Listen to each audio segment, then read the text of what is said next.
শিক্ষা প্রকৌশল অধিদপ্তরের আওতায় জাতীয় বিশ্ববিদ্যালয় রংপুর জোনের ১০ তলা ভবন নির্মাণ প্রকল্পে ব্যাপক অনিয়ম এবং দুর্নীতির অভিযোগ উঠেছে। প্রায় ১৭ কোটি টাকার এই প্রকল্পে নির্ধারিত সময়ে কাজ শেষ না হওয়ায় ক্ষোভ প্রকাশ করেছেন এলাকাবাসী। বিস্তারিত দেখুন জুয়েল মজহারুলের প্রতিবেদনে। 2020 সালের 22 মার্চের টেন্ডার মোতাবেক নির্মাতা প্রতিষ্ঠান মালিথা সম্রাট জেভি 28 জানুয়ারি 2021 তারিখ প্রকল্পের কাজের নির্দেশনা প্রাপ্ত হয়। কাজ সমাপ্তির সময় সীমা ছিল নির্দেশিত তারিখ থেকে 20 মাসের মধ্যে।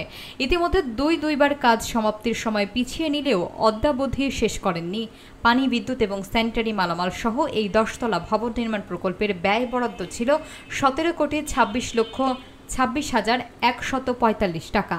কাজের অনিয়ম শুরু থেকেই পাইলিংয়ের 200 পিলার যেখানে 40 ফিট গভীরে যাওয়ার কথা থাকলেও তা হয়নি।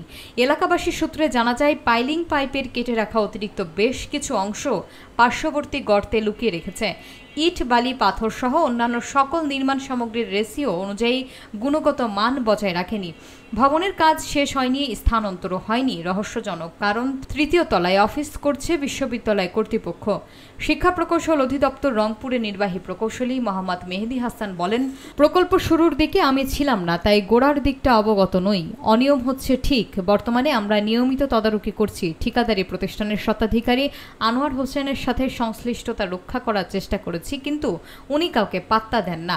সহকারী প্রকৌশলী রবিউল ইসলাম বলেন, আনোয়ার হোসেন বিগত সরকারের আমলে স্বাস্থ্য প্রকৌশল অধিদপ্তরের সাবেক তত্ত্বাবধান প্রকৌশলী, আওয়ামী যুব দলের কেন্দ্রীয় কমিটির সদস্য।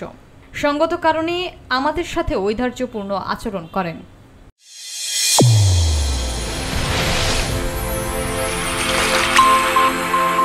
চ্যানেল A1 হৃদয়ের স্পন্দন।